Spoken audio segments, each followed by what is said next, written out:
What's up, guys? Welcome back to another segment of reviewing pressure cookers. So today we are taking a deep dive into the vibrant world of Kenyan cuisine.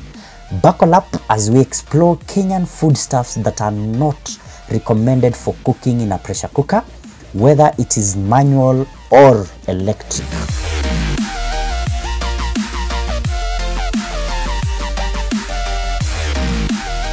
So before we jump into the specifics, let us appreciate the richness of Kenyan culinary traditions. Kenyan food is a colorful tapestry of flavors, reflecting the diversity of the country's ethnic groups.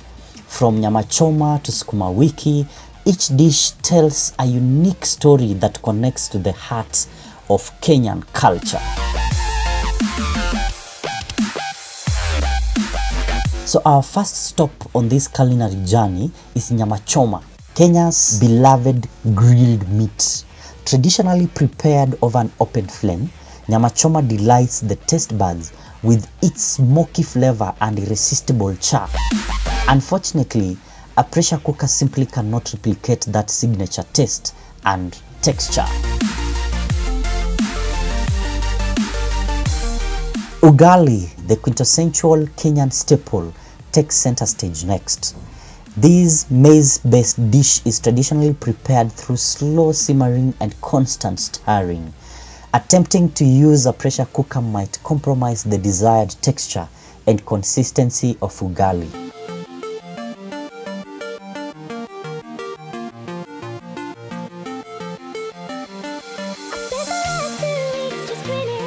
Samosas, another crowd pleaser in Kenyan cuisine, are traditionally deep fried for that delightful crunch.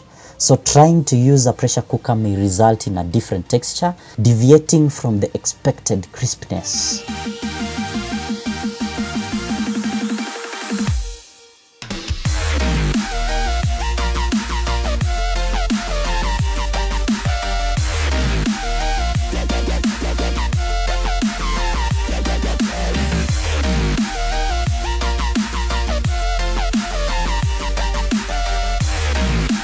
Now, let's talk about sukuma wiki, a nutritious and flavorful dish often sauteed with onions and tomatoes.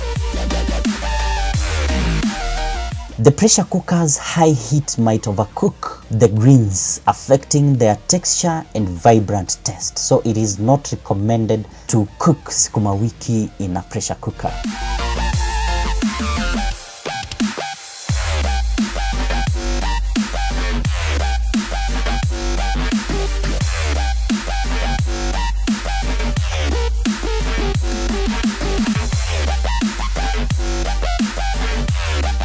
Chapati, the beloved flatbread.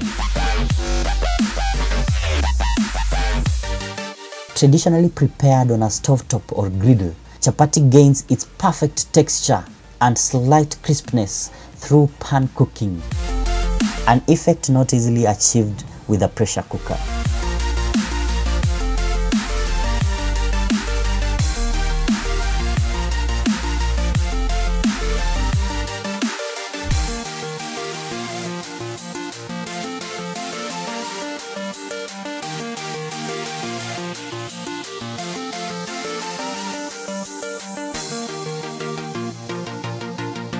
Beef stew, a hearty dish with slow cooking beef, is next.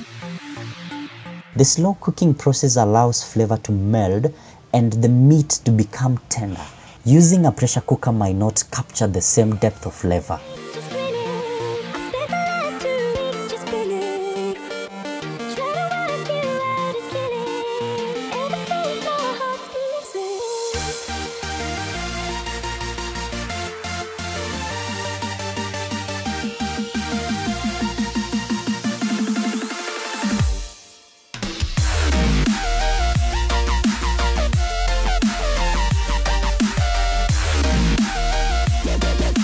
So the next one on our list is matoke, a dish made from green bananas.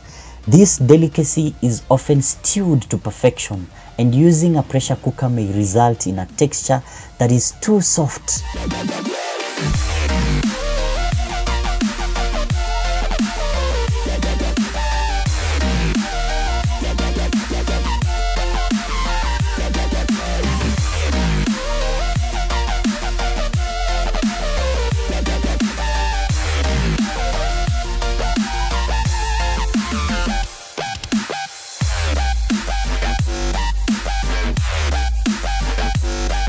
Mokimo or Oreo, a mash of peas, potatoes, and maize, requires careful cooking to maintain distinct textures.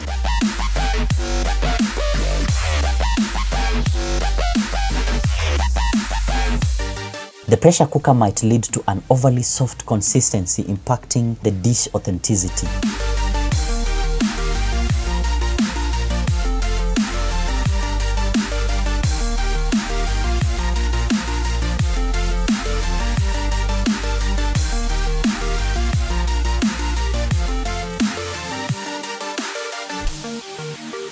While pressure cookers are fantastic for many dishes, these Kenyan culinary gems shine brightest when prepared using traditional methods.